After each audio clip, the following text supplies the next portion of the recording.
বন্ধুরা, আশা করি তোমরা প্রত্যেকে ভালো আছো, সুস্থ আছো। আজকে আমরা নবম শ্রেণীর একটি কবিতা নিয়ে আলোচনা করব। খুব সুন্দর একটি কবিতা। কবিতাটার নাম হচ্ছে কলিঙ্গ দেশে ঝড় বৃষ্টি।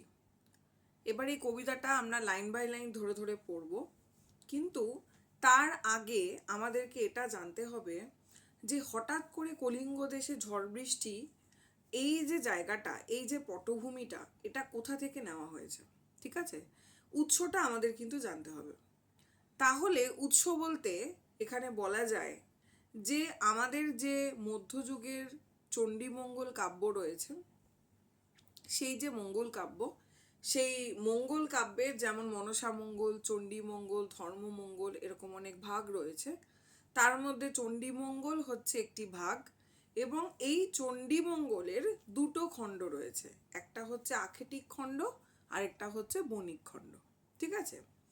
এই যে আখেটিক খণ্ডের যে ভাগটা রয়েছে, এই আখেটিক খণ্ডের ভাগে আমরা একটা কাহিনী দেখব, যেখানে কালকেতু এবং ফুল্লরা, কালকেতু চরিত্র, ফুল্লরা চরিত্রটাকে পাবো, যারা হচ্ছে ব্যাধ, মানে এরা হচ্ছে স্বর্গ থেকে অভিশাপ পেয়েছিলেন এবং কালকেতু ফুল্লরা হিসেবে মর্তে জন্মগ্রহণ করেছেন।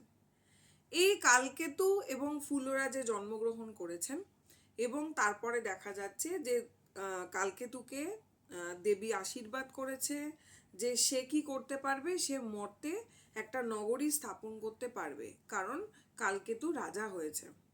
এবার সে যে একটা নগরী স্থাপন করতে পারবে, সে কি করে, বন কেটে সে তার গুজরাট নগরী স্থাপন করে। এইবার সে তো রাজা হলো, রাজ্যও স্থাপন করলো, কিন্তু রাজ্যে যদি কোনো প্রজা না থাকে তাহলে কি করে হবে? তাহলে তো সম্ভব না। রাজ্য তাহলে চালাবে কি করে? প্রজাই যদি না থাকে তাহলে রাজা থেকে কি হবে? তখন কি হলো, তার মানে কি করতে হবে, গুজরাট নগর যে পত্তন হলো, যে তৈরি করলো, সেখানে মানুষের আসা প্রয়োজন অন্যান্য জায়গা থেকে।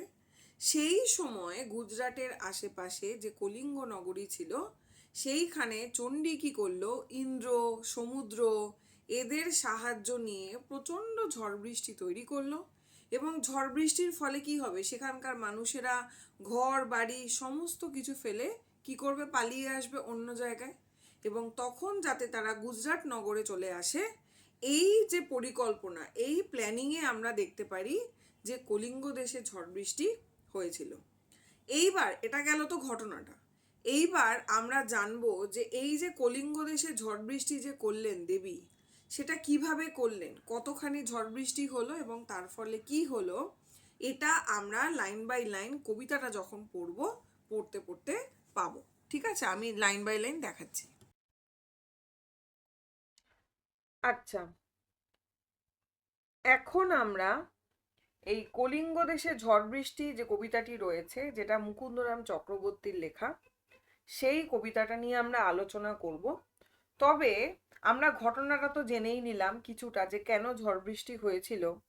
তার আগে আমি একটু বলে রাখি মুকুন্দরাম চক্রবর্তী সম্পর্কে। এই মুকুন্দরাম চক্রবর্তী যিনি ছিলেন, তিনি জন্মগ্রহণ করেছিলেন, বা তার জন্মস্থান আমরা বলতে পারি বর্ধমানের দামুন্না গ্রামে তিনি জন্মগ্রহণ করেছিলেন, এবং ষোড়শ শতকে তিনি জন্মেছিলেন। তার বাবা অর্থাৎ তার পিতার নাম ছিল হচ্ছে হৃদয় মিশ্র, এবং পৃষ্ঠপোষক ছিলেন কি, বাঁকুড়া রায়ের পৃষ্ঠপোষক ছিলেন, এবং তার উপাধি ছিল হচ্ছে কবিকঙ্কন উপাধি। রঘুনাথ রায় তাকে কবিকঙ্কন উপাধি দিয়েছেন। দেখবেন আমরা বলি, তাই জন্যই আমরা বলি যে কবিকঙ্কন মুকুন্দরাম চক্রবর্তী। আচ্ছা, এইবার আমরা তো জানলাম যে এটা আখেটিক খণ্ডের কালকেতু ফুল্লরার কাহিনী, সেখান থেকে নেওয়া হয়েছে। এরপর আমরা কবিতাটা লাইন বাই লাইন পড়তে পড়তে যাব, এবং প্রত্যেকটা মানে ধরে ধরে বুঝতে বুঝতে যাব। বলছে দেখুন, বলছে দেখো যে আগে একটু জেনে নিই, এখানে লাইন হচ্ছে 34টা লাইন রয়েছে, এবং এর যে ছন্দ সেটা হচ্ছে পয়ার ছন্দে লেখা। বলছে, মেঘে কইল অন্ধকার, মেঘে কইল অন্ধকার, কইল কয় একার ঐকার ল। মেঘে কইল বলতে বলতে চাইছে মেঘ করলো, মেঘ অন্ধকার করে এলো। মেঘে করলো অন্ধকার, মেঘে করলো অন্ধকার, অর্থাৎ মেঘ অন্ধকার করে এলো। দেখিতে না পায় কেহ অঙ্গ আপনার। এতটাই অন্ধকার করে এলো মেঘ যে কেউ কারোর অঙ্গ মানে কি, দেহ, হাত পা চোখ কান, এগুলো কেউ নিজের দেহই নিজে দেখতে পাচ্ছে না, তাই তো? এতটাই অন্ধকার করে এলো। আমরা দেখেছি যখন ঝড় আসে, প্রবল ঝড় আসে, সাইক্লোন, এইরকম ধরনের ঝড় হয়, এর আগে আমফান হয়েছে, এই সমস্ত কিছুতে আমরা দেখেছি চারিদিক মেঘ করে, গর্জন করে, কালো হয়ে আসে মেঘ, গুমট হয়ে আসে, এত অন্ধকার করে। এবং সেই ঝড়ের বর্ণনা আমরা পাচ্ছি যে এত পরিমাণে অন্ধকার করে এসছে মেঘে যে কেউ কারোর দেহ, নিজের দেহই ঠিক মতন দেখে উঠতে পারছে না। ঈশানে উড়িল মেঘ সঘনে চিকুর, উত্তর পবনে মেঘ ডাকে দূর দূর। কি বলছে? ঈশান মানে হচ্ছে কি? ঈশান মানে হচ্ছে উত্তর পূর্ব কোণ। উত্তর পূর্ব কোণকে বলা হয় ঈশান, ঠিক আছে? আমরা জানি উত্তর দিক হচ্ছে একদম সামনের দিকটা, ঠিক এদিকটা হচ্ছে দক্ষিণ, ডান দিকটা হচ্ছে পূর্ব, এটা হচ্ছে পশ্চিম। তাহলে উত্তর পূর্ব মানে আমরা ঠিক এই দিকটাকে বলতে পারি, তাই তো? এদিকে উত্তর যেমন সোজা রয়েছে আর এদিকে পূর্ব রয়েছে, এই উত্তর পূর্ব যে দিকটা, তাহলে আমরা এই দিকটাকে বলতে পারি, এটা হচ্ছে ঈশান কোণ। তাহলে কি উত্তর পূর্ব কোণে কি হচ্ছে? ঈশান মানে উত্তর পূর্ব কোণ। উড়িল মেঘ সঘনে চিকুর। চিকুর মানে হচ্ছে বিদ্যুৎ চমকাচ্ছে প্রচন্ড পরিমাণে, সঘনে মানে সশব্দে বিদ্যুৎ চমকাচ্ছে।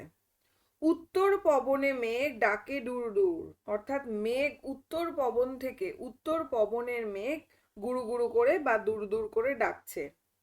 নিমিষেকে জোরে মেঘ গগন মণ্ডল, নিমেষের মধ্যে দেখা যাচ্ছে মেঘগুলো পুরো জড়ো হয়ে আসছে। এখানে একটা ছবিটাতেও আমরা দেখতে পাচ্ছি। চারি মেঘে বরিশে মুষল ধারে জল, কলিঙ্গে উড়িয়া মেঘ ডাকে উচ্চ নাদ। এবার প্রশ্ন হতে পারে যে ম্যাম চারি মেঘ বলতে কি বলতে চাইলো? চারি মেঘ মানে, চারি মেঘ মানে এখানে চার মেঘের নাম বলা হয়েছে, নামগুলো একটু তোমরা লিখে নাও। একটা হচ্ছে সম্বর্ত, দন্তেশ্ব ময়বয় তয়রেফ, সম্বর্ত। আরেকটা হচ্ছে আবর্ত, আ ব তয়রেফ, আবর্ত। পুষ্কর, পুষ্কর আর হচ্ছে দ্রোণ। সম্বর্ত, আবর্ত, পুষ্কর, দ্রোণ, এই হচ্ছে চারটে মেঘ। এই চারটে মেঘের দ্বারা কি হচ্ছে? মুষলধারে বৃষ্টি হচ্ছে। কলিঙ্গে উড়িয়া মেঘ ডাকে উচ্চনাদ, অর্থাৎ আমরা জানি কলিঙ্গে ঝড় বৃষ্টি হচ্ছে, এই মেঘ কলিঙ্গে উঠছে এবং উচ্চ নাদে ডাকছে, উচ্চ শব্দে ডাকছে। মেঘ ডাকছে আমরা শুনতে পাই ঝড় এলেই, ঠিক তেমনি আমরা, তেমনি ভাবে আমরা ইমাজিন করিনি যে প্রচন্ড ঝড় হচ্ছে, বিদ্যুৎ চমকাচ্ছে, ঘন ঘন ধুমধাম করে বাজ পড়ছে, যেটা আমরা বলি সেটাকেই বলা হচ্ছে। এবং উচ্চ নাদে জোরে জোরে শব্দ করে মেঘ ডাকছে, ঠিক আছে? উচ্চ নাদ মানে কি? স্বর, উচ্চ স্বরে ডাকছে। প্রলয় গনিয়া প্রজা ভাবয়ে বিষাদ, হুর হুর দূর দূর বহে ঘন ঝড়। প্রলয় বলতে ঝড়, এই ঝড় দেখে প্রজারা বিষাদ হয়ে পড়েছে, অর্থাৎ ভাবছে এবার আমরা কি করব। হুর হুর দূর দূর বহে ঘন ঝড়, ঝড় কেরম ভাবে বইছে? হুর হুর দূর দূর করে ঝড় বয়েই যাচ্ছে। তার ফলে কি হচ্ছে? বিপাকে ভবন ছাড়ি প্রজা দিল রর। বিপাকে অর্থাৎ এমন বিপাকে পড়েছে, বিপাকে পড়া মানে কি? খুব খারাপ পরিস্থিতিতে পড়েছে। ভবন মানে তার গৃহ বা বাড়ি। ভয়ের চোটে এই অবস্থা দেখে সবাই সবার বাড়ি ছেড়ে পালিয়ে যাচ্ছে। কারা পালিয়ে যাচ্ছে? প্রজারা পালিয়ে যাচ্ছে। বিপাকে ভবন ছাড়ি প্রজা দিল রর।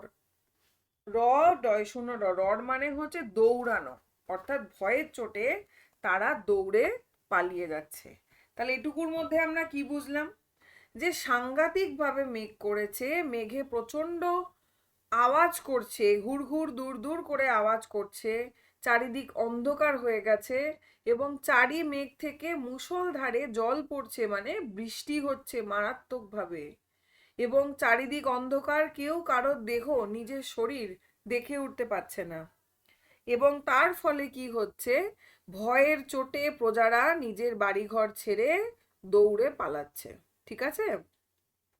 এরপর কি বলছে, ধুলে আচ্ছাদিত হইল যে ছিল হরিত, অর্থাৎ যেগুলো সবুজ ছিল, হরিত অর্থাৎ সোনার ফসল সবুজ, এই যে সোনার ফসল গাছপালা যা কিছুই সবুজ ছিল, হরিত মানে সবুজ, সেগুলো সব কি হচ্ছে, ধুলোয় আচ্ছাদিত হয়ে যাচ্ছে, ধুলো হয়ে যাচ্ছে। আমরা জানি, আমরা ঝড়ে দেখেছি প্রচন্ড পরিমাণে আশেপাশের মাঠ ঘাট সমস্ত জায়গার যত ধুলো সব কিছু উঠতে থাকে, এমনকি বাইরের ধুলো সমস্ত কিছু চলে আসে নিজের বাড়িতে, এই অবস্থা তৈরি হয়েছে। উল্টিয়া পড়ে শস্য প্রজা চমকিত, চারি মেঘে জল দেয় অষ্ট গজরাজ, অর্থাৎ যত শস্য রয়েছে, একটা গ্রামকে আমরা ইমাজিন করি, ভেবে নিই একটা গ্রাম, এবং সেখানে যত শস্য ফলেছে সমস্ত কিছু পুরো উল্টে পড়ে যাচ্ছে, সেই দেখে প্রজারা কি হচ্ছে, চমকে যাচ্ছে। চারি মেঘে জল দেয় অষ্ট গজরাজ, এই চার মেঘে কারা জল দিচ্ছে, অষ্ট গজরাজ, অষ্ট মানে আটটা, গজরাজ এদের নাম আমরা পড়ব। কি কি গজরাজ, একটা হচ্ছে ঐরাবত, পুণ্ডরিক, ঐরাবত, পুণ্ডরিক, বামন, কুমুদ, অঞ্জন, পুষ্পদন্ত, সার্বভৌম, আর হচ্ছে সুপত্রিক। তাহলে অষ্টগজরাজের নামগুলো মনে রাখতে হবে, কি কি, ঐরাবত, পুণ্ডরিক, বামন, কুমুদ, অঞ্জন, পুষ্পদন্ত, সার্বভৌম, সুপ্রতীক, এই হচ্ছে অষ্টগজরাজ, যারা কি করছে, এই অষ্টমেঘে, এই চারি মেঘে জল দিচ্ছে। সঘনে চিকুর পরে ব্যঙ্গ তরকা বাজ, চিকুর মানে আমরা একটু আগেই জানলাম প্রচন্ড পরিমাণে বাজ পড়ছে, ব্যঙ্গ তরকা বাজ, ব্যঙ্গ তরকা বাজ মানে ব্যাঙের মতন তরাক তরাক করে লাফানো, ব্যঙ্গ বলতে ব্যাং, ব্যাং আমরা দেখেছি বর্ষাকালের বৃষ্টিতে, ব্যাং আমরা দেখেছি কাদার মধ্যে, পুকুরের ধারে, ডোবার ধারে ব্যাং দেখেছি লাফ দেয় এবং ডাকতে থাকে, ব্যাং যেরকম তরাক তরাক করে লাফায় ঠিক তেমনি ভাবে চিকুর অর্থাৎ বাজ পড়ছে প্রচন্ড জোরে জোরে। করি কর সমান বরিশে জলধারা, হাতির সুরের মতন কি হচ্ছে, জলধারা পড়ছে অর্থাৎ বৃষ্টি হচ্ছে। জলে মুহি একাকার পথ হইল হারা, জলে কি হচ্ছে, এত জল পড়ছে, সারা রাস্তাঘাট সমস্ত কিছু ভিজে গিয়ে বন্যা হয়ে যাচ্ছে। বন্যার সময় আমরা যেরকম পথঘাট বুঝতে পারি না, অর্থাৎ কোথায় ড্রেন রয়েছে, কোন দিকে খাল বিল, কোথায় কি আছে, ডোবা রয়েছে কোথায়, কোথায় মাঠ, কোথায় রাস্তা, কিছুই বুঝে উঠতে পারি না, এখানেও জলে সেই পরিস্থিতি দাঁড়িয়েছে, যেখানে কি হচ্ছে, কিছুই চেনা যাচ্ছে না। তাই বলছে জলে মুহি একাকার পথ হইল হারা, জলে এতটাই ভরে গেছে যে পথ আর কেউ খুঁজে পাচ্ছে না। ঘন ঘন শুনি চারি মেঘের গর্জন, বারবার করে এই চারটি মেঘ গর্জন করে যাচ্ছে, সেই গর্জন সবাই শুনতে পাচ্ছে। কারো কথা শুনিতে না পায় কোনো জন, এত জোরে আওয়াজ হচ্ছে, তার মানে আমরা বুঝতে পাচ্ছি যে মেঘের গর্জন কতটা প্রবল, যে কারোর কথা কারোর কানেই যাচ্ছে না, কেউ কারোর কথা শুনতে পাচ্ছে না, এত জোরে হচ্ছে। পরিচ্ছিন্ন নাহি সন্ধ্যা দিবস রজনী, পরিচ্ছিন্ন কথার অর্থ হচ্ছে বিভক্ত, মানে ভাগ করা যাচ্ছে না, কোনটা সন্ধ্যা আর কোনটা সকাল তাকে আমরা আলাদা করতে পারছি না, বা কোনটা রাত্রি কোনটা দিন তাকে আমরা আলাদা করতে পারছি না, অর্থাৎ এখন কি দিন না এখন রাত্রি আমরা কিছুই বুঝতে পারছি না।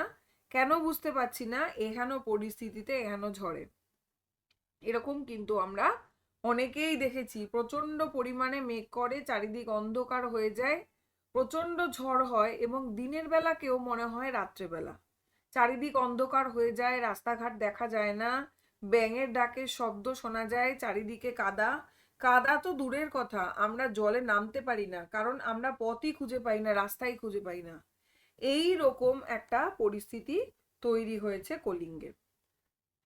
তাহলে পরিচ্ছিন্ন মানে বিভক্ত, দিন এবং রাতকে আমরা আলাদা করতে পারছি না। কলিঙ্গে সোঙরে সকল লোক যে জৈমিনী, কলিঙ্গে সোঙরে, সোঙরে কথার অর্থ হচ্ছে স্মরণ করে, মানে কারোর কথা মনে করা, স্মরণ করা মানে কারোর কথা মনে করা। কি মনে করছে? সকল লোক যে জৈমিনী, জৈমিনী ঋষিকে মনে করছে। জৈমিনী কে? যিনি মীমাংসা দর্শন লিখেছিলেন। জৈমিনী হচ্ছে একজন মুনি, যিনি মীমাংসা দর্শন লিখেছিলেন। তার কথা সবাই স্মরণ করছে। মানে কেন স্মরণ করছে? যেমন বিপদে পড়লে আমরা ভগবানের নাম স্মরণ করি, পরীক্ষা দিতে গিয়ে পরীক্ষার আগে আমরা ভগবানের নাম স্মরণ করি যে হে ঠাকুর আমাদেরকে বাঁচিয়ে দাও, এইবার যেন আমরা পাশ করে যাই, অন্তত এবারের জন্য বাঁচিয়ে দাও। অর্থাৎ কোনো সময় না করলেও আমরা ওই সময়টা কিন্তু ঠাকুরের নাম করি। তার মানে কি বুঝলাম? আমরা যখনই বিপদে পড়ি তখনই আমরা ভগবানকে স্মরণ করি, যাকে আমরা মানি। তাহলে কলিঙ্গের লোকরা কাকে মানছে? জৈমিনী ঋষিকে মানছে বা জৈমিনী মুনিকে মানছে, যিনি মীমাংসা দর্শন লিখেছিলেন। তার কথা স্মরণ করছে। অর্থাৎ এই দুর্যোগ থেকে তুমি বাঁচাও ভগবান। হুর হুর দূর দূর শুনি ঝন ঝন। আবার সেই শব্দ শোনা যাচ্ছে, হুর হুর দূর দূর করে, বারবার করে আওয়াজ হচ্ছে। না পায় দেখিতে কেহ রবির কিরণ। অর্থাৎ কেউ রবির কিরণ মানে সূর্যের আলো কেউ দেখতে পাচ্ছে না। কি করে দেখবে? চারি মেঘে তো অন্ধকার হয়ে আছে, চারিদিক অন্ধকার হয়ে আছে, কিছুই তো দেখা যাবে না, তাই সূর্যের আলো কেউ দেখতে পাচ্ছে না। গর্ত ছাড়ি ভুজঙ্গ ভাসিয়া বুলে জলে, নাকি জানি জলস্থল কলিঙ্গ মণ্ডলে। কি বলছে? গর্ত ছেড়ে ভুজঙ্গ, ভুজঙ্গ কি? সাপ, জলের মানে জলের মধ্যে চলছে, গর্ত থেকে সাপ বেরিয়ে এসেছে এবং সে কি করছে? বুলে মানে কি? বুলে মানে বেড়ায়, জলের মধ্যে বেড়াচ্ছে। ঠিক আছে? নাকি জানি জলস্থল কলিঙ্গ মণ্ডলে। কলিঙ্গ মণ্ডলে কোথাও জলস্থল, কোথায় যে জল, কোথায় যে স্থল, কিছুই কিন্তু খুঁজে পাওয়া যাচ্ছে না। এরকম একটা পরিস্থিতি তৈরি হয়েছে। নিরবধি 7 দিন বৃষ্টি নিরন্তর। অর্থাৎ নিরবধি মানে নিরন্তর বৃষ্টি চলছে, এর কোনো থামার নাম নেই। আমরাও কিন্তু এরকম বৃষ্টি হলে বলি যে বাবা এবার তো একটু কম হচ্ছে, তো হচ্ছে, হয়েই যাচ্ছে, কিছুতেই কমছে না, কাজে যেতে পারছি না, স্কুলে যেতে পারছি না। অবশ্য আমরা বলি না, স্কুলে যেতে না পারলে আমরা বলি খুব ভালো হয়েছে, কিন্তু চাকরিতে যেতে পারছি না, কেউ বেরোতে পারছে না, অনেক সমস্যা তৈরি হয়। একটা সময় কিন্তু আমরা বলি বাবা বৃষ্টিকে বন্ধ করো। ঠিক সেরকম ভাবেই বলছে নিরবধি 7 দিন বৃষ্টি নিরন্তর। অর্থাৎ 7 দিন টানা বৃষ্টি হয়ে যাচ্ছে, তো হয়েই যাচ্ছে। আচুক শস্যের কার্য হ্যাজ্জা গেল ঘর। অর্থাৎ কি? শস্যের যে কাজ, মাঠের যে চাষ, সমস্ত কিছু হেজ্জা গেছে মানে জলে ভিজে পচে যাচ্ছে। মাঠের যে শস্য চাষ হয়েছে, ধান গম যা কিছুই চাষ হয়েছে না কেন, শাক হোক গাছপালা হোক, সমস্ত কিছু কি হচ্ছে? এত জলের মধ্যে এরা তো পচে যাবে, তাই জলে ভিজে সমস্ত কিছু পচে যাচ্ছে। মেঝাতে পড়ই শিল বিদারিয়া চাল, ভাদ্রপদ মাসে যেন পড়ে থাকা তাল। বলছে মেঝাতে পড়ই শিল বিদারিয়া চাল, চাল ফুটো করে শিল পড়ছে। শিল আমরা জানি বৃষ্টির সময় প্রচন্ড পরিমাণে যখন বৃষ্টি হয়, যেটাকে আমরা শিলাবৃষ্টি বলি, সেই শিলাবৃষ্টি হচ্ছে। এখন যদিও অত বড় বড় দেখা যায় না, একটা সময় ছিল প্রচুর পরিমাণে শিলাবৃষ্টি হতো, এখন তার পরিমাণ অনেকটাই কমে গেছে। এখন তোমরা কি কেউ শিলাবৃষ্টি দেখেছো? আমাকে তাহলে অবশ্যই তোমরা কমেন্টে জানিও, যদি দেখে থাকো তাহলে তোমরা বুঝতে পারবে যে শিলাবৃষ্টি জিনিসটা কি। তবে বলবে ম্যাম আমরা তো অত বড় শিলাবৃষ্টি দেখিনি, এরকম মোটা মোটা যে চাল মানে এরকম ভারী, চাল ফুটো করে বেরিয়ে আসছে, চাল ভেঙে বেরিয়ে পড়ছে, এই রকম। হ্যাঁ, এই রকম ধরনের শিলাবৃষ্টি হচ্ছে। ঠিক শিলাবৃষ্টিটা কার সাথে তুলনা করছে? ভাদ্রপদ মাসে যেন পড়ে থাকা তাল।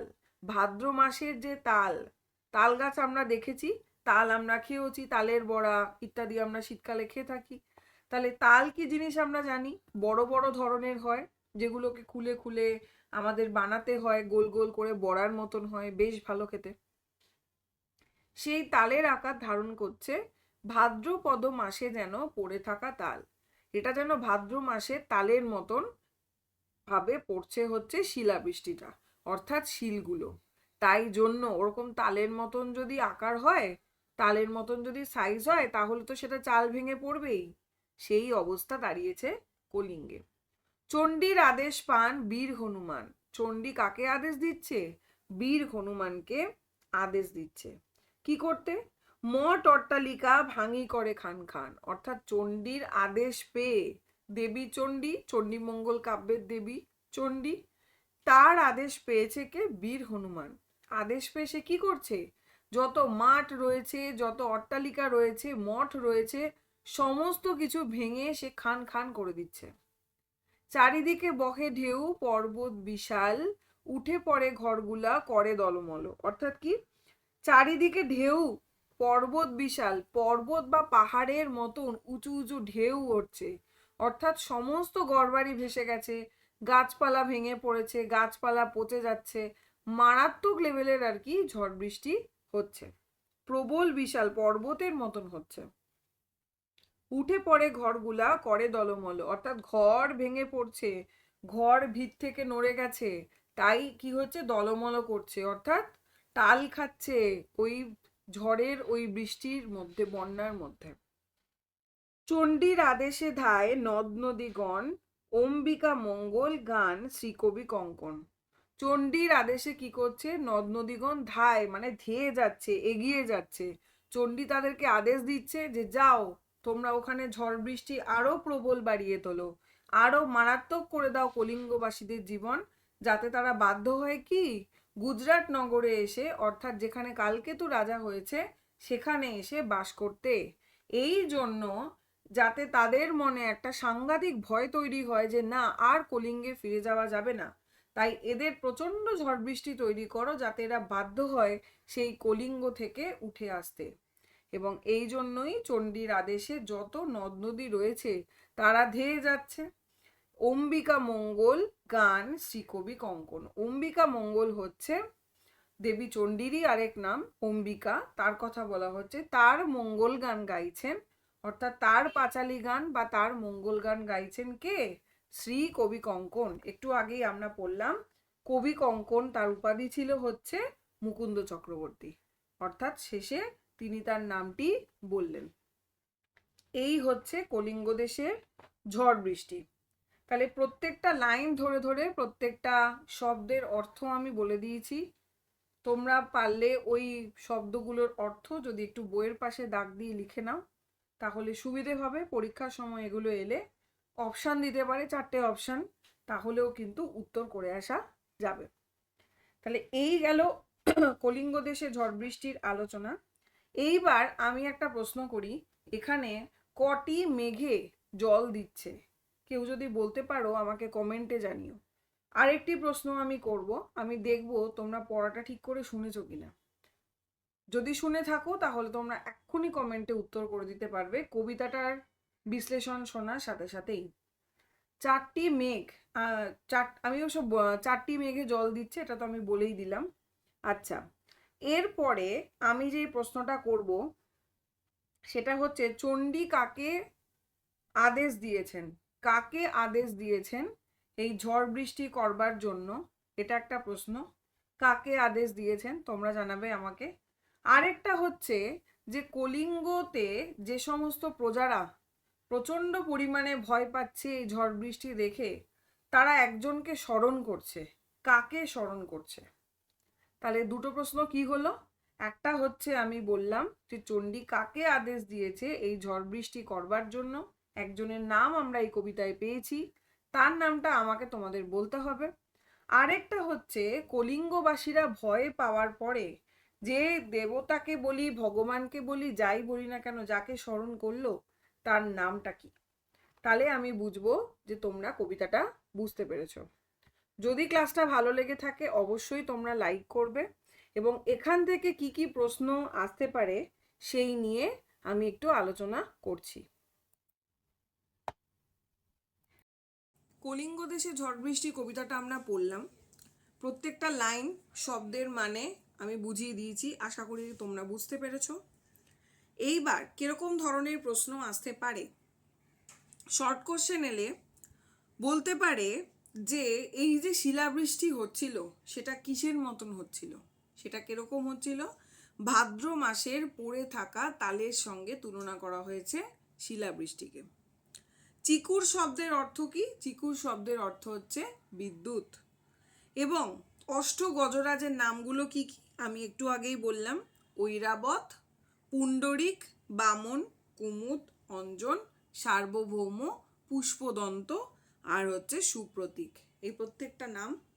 তার সাথে সাথে মেঘ চারটির নাম মনে রাখতে হবে।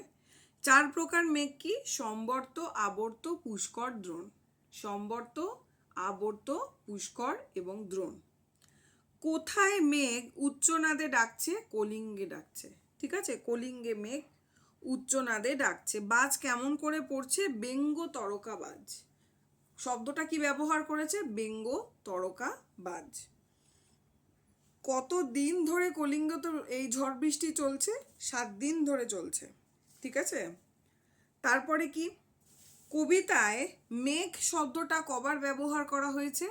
কবিতায় মেঘ শব্দটা কিন্তু 9 বার ব্যবহার করা হয়েছে। এই ধরনের জায়গাগুলো কিন্তু আমাদের দেখতে হবে। আচ্ছা, তারপরে কি বলছে যে কখন কলিঙ্গবাসী জৈমিনীকে স্মরণ করতে থাকে? বলতে হবে। ভুজঙ্গ কোথায় ভাসছিল? জলের ওপর। ব্যঙ্গ তরকাবাজ কি? যেটা ব্যাঙের মতো তরাক তরাক করে লাফানো, সেটা। আচ্ছা, মঠ অট্টালিকা কে ধ্বংস করেছিল? কার? আমি এই কোশ্চেনটা যেহেতু জিজ্ঞেস করেছি আমি বলছি না, এটা তোমরা আমাকে উত্তর দাও। কে ধ্বংস করেছিল? কার আদেশে ধ্বংস করেছিল? আচ্ছা, কোন দিকে মেঘ উড়ে গেল? ঈশানে উড়ে গেল। ঈশান বলতে কোন দিককে আমরা বুঝি? উত্তর পূর্ব দিককে কিন্তু বুঝি। এই হচ্ছে মোটামুটি ছোট প্রশ্ন। বড় প্রশ্নের মধ্যে করতে পারে যে 4টি মেঘ বলতে কি বলা হয়েছে? অষ্ট গজরাজ কি? তারপরে করতে পারে যে কলিঙ্গ কাকে কাকে উদ্দেশ্য করা হয়েছে, মানে কাকে ডাকা হয়েছে, কোন ভগবানকে এবং কেন? বিপাকে ভবন ছাড়ি প্রজা দিল রর। রর শব্দের অর্থ কি এবং কেন প্রজারা ভবন ছেড়ে পালিয়ে যাচ্ছিল? এটা নিশ্চয়ই আমরা বুঝতে পারছি। আমরা বলতে পারবো যে কি ধরনের পরিস্থিতি তৈরি হয়েছিল ঝড়ের ফলে, যে তার ফলে প্রজাদের কলিঙ্গেতে থাকা আর সম্ভব ছিল না। ঘর বাড়ি সমস্ত কিছু ভেঙে পড়ছিল। 4 মেঘে জল, সাংঘাতিক অবস্থা মেঘের, এবং চারিদিক অন্ধকার হয়ে এসছে, কালো হয়ে এসছে। তার ফলে তারা কি করে থাকবে? ঘর বাড়ি তো দুলে ভেঙে পড়ছে, তারা ভয় পালিয়ে যাচ্ছে। ঠিক আছে, আর হচ্ছে এটা চণ্ডীমঙ্গল কাব্যের কোন খণ্ড থেকে জায়গাটা নেওয়া হয়েছে? আখেটিক খণ্ড থেকে নেওয়া হয়েছে। কালকেতু ফুল্লরার উপাখ্যান থেকে নেওয়া হয়েছে।